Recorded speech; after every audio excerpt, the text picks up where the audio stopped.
Hello and welcome to the Law Lounge. I'm your host, my name's Tom, and I'm here to bestow upon you the knowing of great and wonderful things.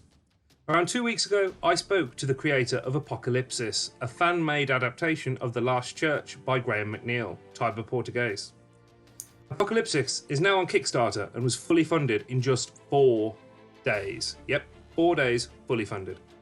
I thought I'd speak to Mr. Tyber again just to get an update on progress, and he's brought with him Mr. Aaron Weatherford, who is a composer of the score. Good afternoon, gentlemen. Hello. Good afternoon. Good afternoon. How are you doing? Yeah, very well. First of all, Tyber, congratulations. Oh, thank you. It's pretty exciting that we got funded so quickly. Very, very happy to see it. Aaron, I imagine you're pretty stoked about this too? I am over the moon. It is absolutely insane that this thing got funded in the small amount of time that it did. I see there is a lot of enthusiasm for it. Tyber, I understand you were asleep. You woke up to it being funded or something like that? Yeah, I just fell asleep. It was at like $1,800 or something, and I woke up and it was funded, so that's pretty exciting. Wow. Unexpected, I guess you could say. Well, I'm not surprised because, like I said, I think I vacillated about how cool it was to see the trailer for the first time when I actually watched it live with you, didn't I, last time? Yeah. So what I'm going to do actually is right here. I'm going to show for anyone who may not have seen it, anybody who's new to the channel or similar. Here is the trailer for Apocalypsis.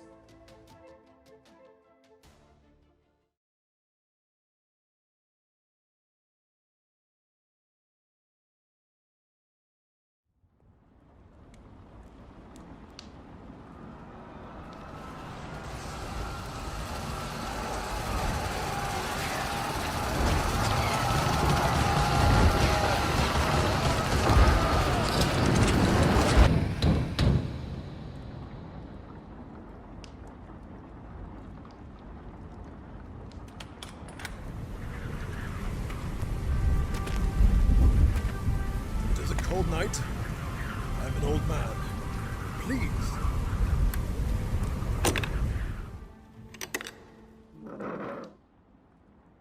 Welcome to the Church of the Fulgur Lapis.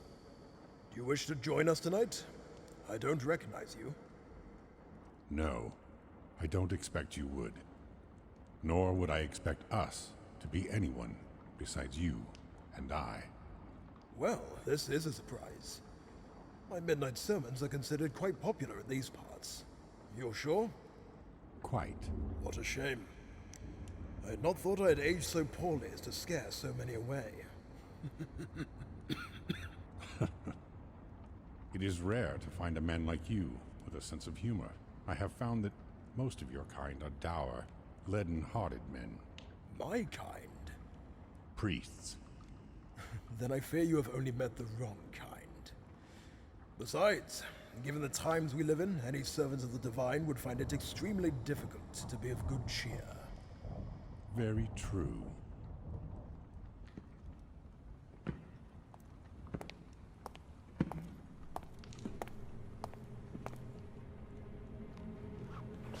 I am Uriah Olothair, last priest of the Church of the Fulgur Lapis. Might I have your name? My name is unimportant. However, you may call me Apocalypsis. An unusual name for one who professes a dislike of priests. You are aware of the significance of such a word? I am. It is suiting for tonight, however. And why exactly would that be? What revelations do you search for in my humble church? I seek no revelation. I simply wish to talk to you. I wish to learn what keeps you here when the world is abandoning your beliefs in gods and divinity. I wish to understand why you have yet to turn to the faith of science and reason. Your good health. And yours. This is very good wine. It's old. You have a fine appreciation of wine, friend Apocalypsis. My father gave this to me on my 15th birthday, and said I should drink it on my wedding night. And you never married? Never found anyone willing to put up with me. I was a devilish rogue back then. No longer, it would seem. A devilish rogue turned priest. Sounds like quite the tale. It is, but some wounds run deep, and it does no good to reopen them. Fair enough. Friend Apocalypsis, tell me, what did you mean when you said this place was soon to be gone? Exactly what I said. Even in your isolated state, you must have heard of the Emperor and his crusade to stamp out religion and belief in the supernatural. Soon, he and his forces will arrive to tear this place down. I know, but it makes no difference to me. I believe what I believe, and no amount of hectoring from some warmongering despot will sway me. That is an obstinate point of view. It is faith. It would seem I'm not as fickle as you would posit, eh? Faith.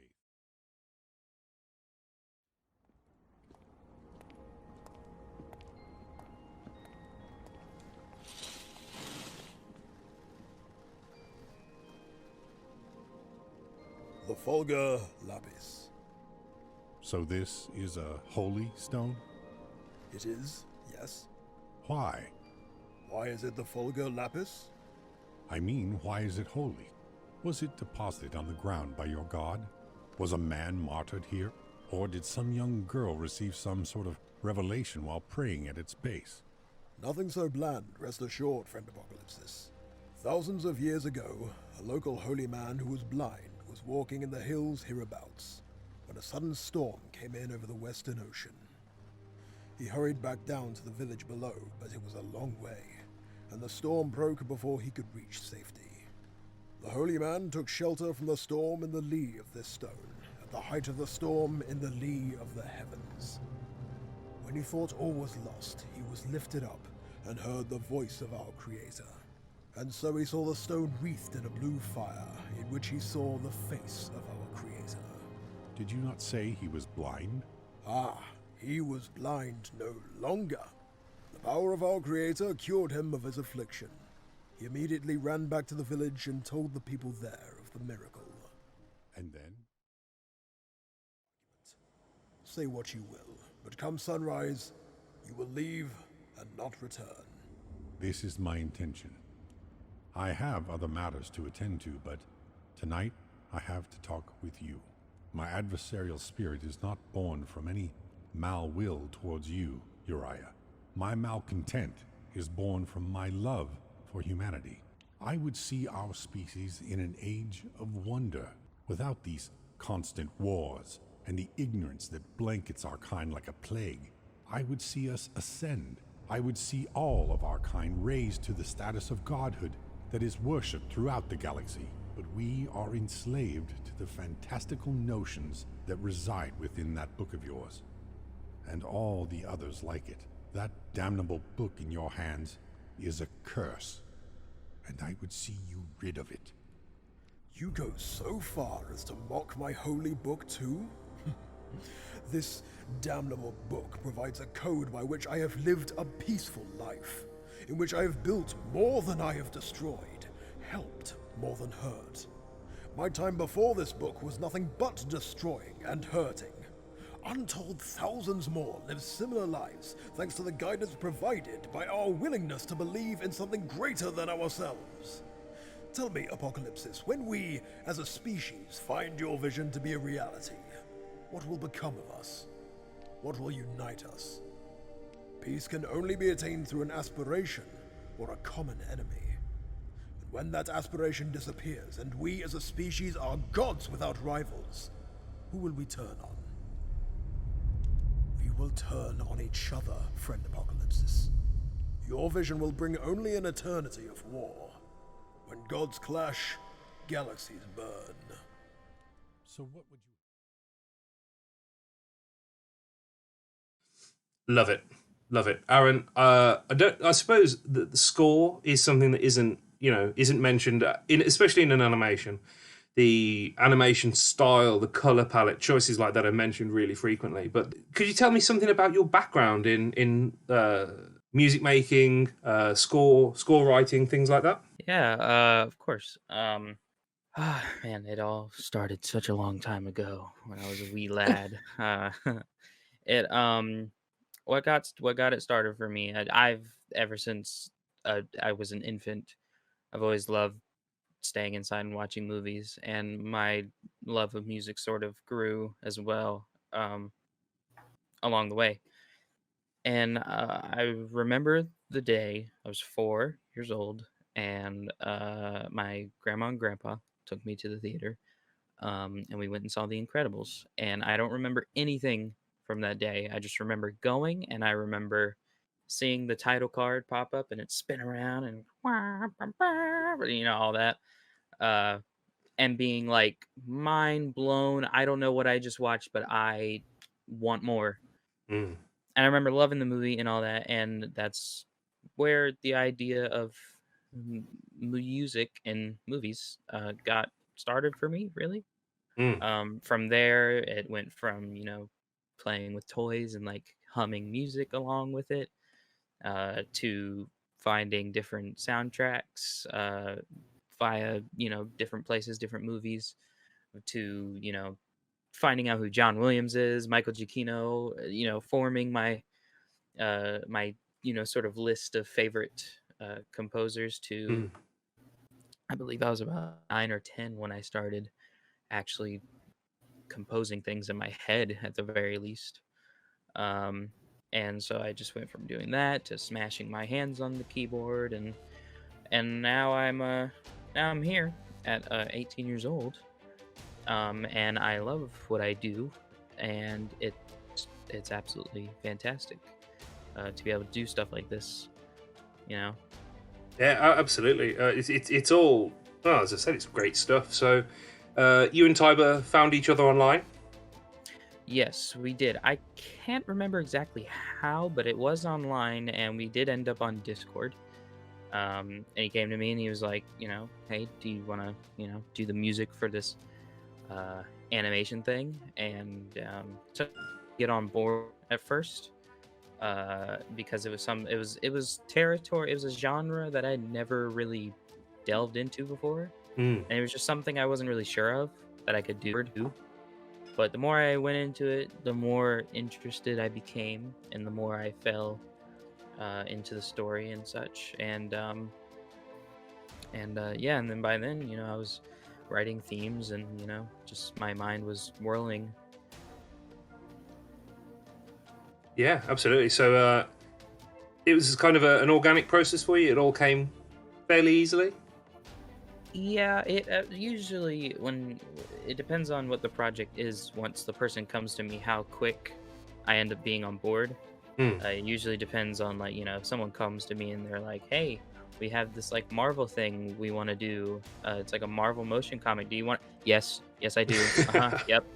And then with this, it was like I said, it was such an odd genre that I had never like went into before. It was like, I don't know, but yeah. After that, it was a gradual like growing. It kind of grew on me, sort of thing. Mm. Mm. But yeah, I would say it was pretty natural, kind of going into it, and all the, as far as all the themes coming to me was kind of natural. Just sort of watching what they had and watching little mini clips of the animation and reading the script, which is something I don't usually do, but for this I did. Mm. Yeah, it was a lot. It was slower than usual, but it was definitely a natural process. Let's not say slow. Let's say more complicated, more Yes, more more in depth. complicated. Yeah, More complicated, yes. yeah. Yeah. So, do you have much of a background in 40k? Are you a player? Do you enjoy the lore or anything, or is this new to you? This is totally, completely new to me. I've never even heard of that until just now. I'll be quite honest. No, I'm just. I've heard a few ramblings about it, but I never got into it. And this is the first time I've ever stepped into anything regarding that sort of whole thing. So, and honestly, if there are any more adaptions being made like this, I would love to be a part of it, because this has been a total ride so far. Hint, hint, hint. Wink, wink. Wink, wink. Yeah, I don't know man. what that means. No. Well, it's really interesting actually because most people you speak to who get involved in stuff to do with 40k, they've been sort of reading the book since they were a kid. They've been immersed in the whole verse of 40k, and that's kind of part of you're in a way you're kind of the target audience of this whole channel actually at the Lore Lounge. It's to introduce people to these big, rambling, expansive universes. It's a very short story. I'm sure you'll agree, Tyber, but it's pretty foundational in a way. It's really important to the story. And might I say that's actually one of the reasons why I was so excited to get someone like Aaron on board, was because I think if we can grow maybe his interest in the universe through a story that is so unlike any other story in the universe, I thought like Aaron's take musically on this universe through the Last Church is so different from any other musical take on the universe, but I think it's almost because he hasn't been indoctrinated with the grimdark themes of it yet.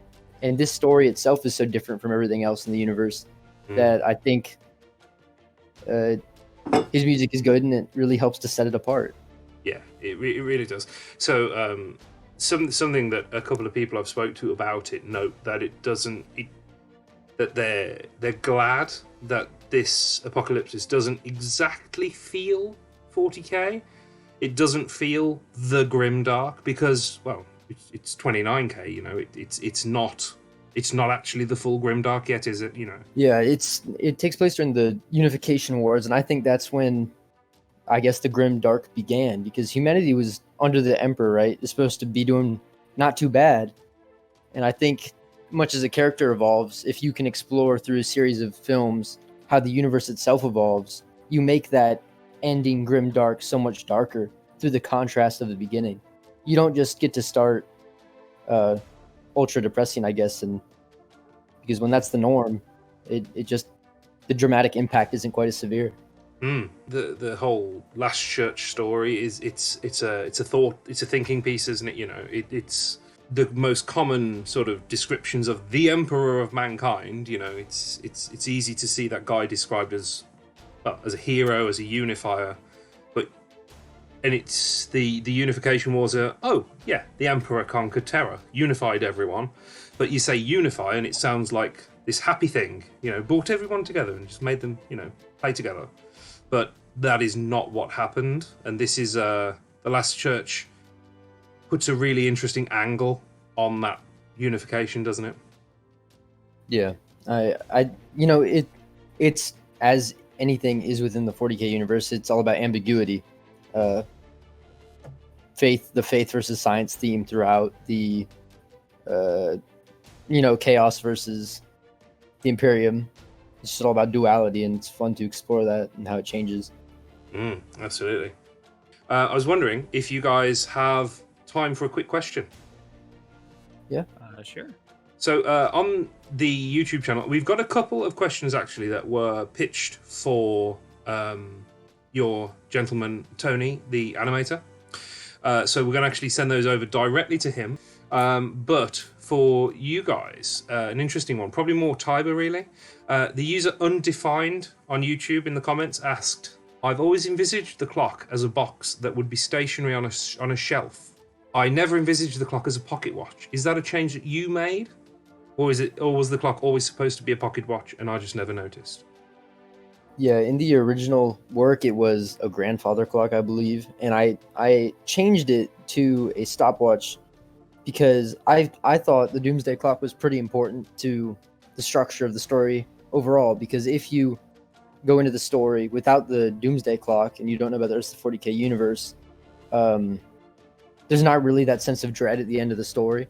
And I thought by making it into a stopwatch, something that Uriah carries with him and checks throughout the story, it kind of builds a personal meaning to it, where it's not just a clock that exists that signifies something that matters to Uriah personally, because it's linked to his character. He carries it on him, so we know, without the movie telling us directly, that Uriah checks this for a reason, even though it's broken. There's something that he's maybe is worried about. In this way, I think it plays a larger role in defining your Rise character instead of just being off in the corner and explained in a line at some point in the middle. Yeah. That makes complete sense. Actually, it's something I wondered too. It's always wondered about. Obviously, the way McNeil sort of mentioned the clock at the end, the broken clock chiming is a really powerful image, but it being a kind of like a personal treasure of Uriah, it is, as you say, it's a bit more powerful, a bit more impactful. I like that. I really do. So yeah, that's pretty cool. So, Tyber, as we've said many times, doing really well on Kickstarter. You mentioned, and you have mentioned on the actual Kickstarter itself, about stretch goals, about what happens if you continue to get more investors, basically. Can you tell us a bit more about what you're thinking for the future? Yeah, the current plan is if we can hit $2,800, we want to actually, of course, we want to be able to do more 40K stories because it's basically a passion project for myself, and I think everyone can always use some more 40K stories. And so if we hit $2,800, the goal is we're going to put out a vote for all the backers, and everyone's going to get to vote on which film they might want to see after The Last Church. And then at the end of Apocalypsis, we're going to have everyone do couple minutes, up to 5 minutes maybe, teaser of that film that ends up being voted in as the one everyone wants to see. So like Horace Rising or something, we'd have a maybe Marvel type stinger at the end, a little bit longer. That's very cool. So do you have, you mentioned Horace Rising, and loads of people, almost everyone I've spoke to about that have mentioned how they'd really like to see Horace Rising adapted. Another one for me that I'd love to see is Eisenhorn, because Eisenhorn was my very, very first thing I ever had anything to do with in 40K. But is there anything else beside Horace Rising you'd like to do? I love any of the stories within the Horus Heresy because those are so character driven. And then I think in Tony's art style, that works so well for character driven works. We could really do them justice. Maybe some of Dante's stuff. I would want to refrain from doing any of the Eisenhorn stuff just because I know Games Workshop plans to make an actual TV show. Yeah, absolutely. Out of that, it would, I guess, not be as efficient or something. Maybe a bit repetitive. Yeah, I get you what you mean. I think there's something you could definitely do with it, but I completely take your point. So, Aaron, as somebody who is much newer to the Grimdark than Tyber and myself, are there any stories that you've come across that you'd like to see adapted, or any characters or anything like that? You are completely allowed to say no idea. I truly do have no idea, because this Last Church story is the only one that I've seen so far. But based on what I keep hearing about, in the research I've done, what I keep hearing and seeing about all these stories that are possible to be adapted, I would love to see and be a part of more. Working with Tyber has been a blast, and he's a really great guy, and he kind of really collaborative, and he kind of he's allowed me to sort of be free in a way, which is something that I don't get completely a lot of the time. So working with him has been a blast, and these stories just seem so big and epic in the true sense of the word. Because I know that word is overused a lot. Oh, it is. But these just seem really, really just ginormous, and they're all a part of this one universe, according to my understanding. And it just seems like a blast to be a part of. So, yes, I am new. No, I don't know any other stories, but I would love to be a part of more. Now, I should say, don't compliment me too much, Aaron. My ego might get really big. But working with Aaron has been a really good time, and I just want to say for the Kickstarter, I'm not going to be taking any of the money from this. Basically, Tony and Aaron have been working on this project with me thus far out of the goodness of their heart. So just so we can keep super talented people like Tony and Aaron on board. That's why this Kickstarter is so important, to help them spend more time. Yeah. No, it's all really good to hear, man. So, well, that is pretty much it, I think, isn't it, for now? Unless Tyber, there's anything else you can think of? Not quite. Well, one other thing, would you, when this is all done, because I think you've got about 20 days left, haven't you? Something like that? Yeah. At the end of... Yeah, so I can't believe how well it's done, man. It's brilliant. So when it's all done, how about we all get together on a big Zoom chat and talk about how it's all gone and your plans for developing it out? Yeah, sounds wonderful. That sounds great. Cool. Right then, ladies and gentlemen, in that case, I thank Mr. Tyber Portoghese and Mr. Aaron Weatherford very, very much for coming along to the Law Lounge today. And all your date, guys, your data, your Instagram, whatever, all that stuff will be in the comments down below. The Kickstarter is going to be down below. Gentlemen, thank you very much indeed. Thank you, Tom. Thank you. And have a great time. I wish you the very best with what time remains on the Kickstarter. Thank you. We'll try. We'll do our best to make good of it. You will. I have absolute faith in you. Right, so, ladies and gentlemen, you've all been truly wonderful. All hail the Omnissiah, and I'll see you soon. This is Tom from the Law Lounge. Please like, comment, share, subscribe, all that good stuff. This is a brand new channel, and any support you can give would be highly appreciated.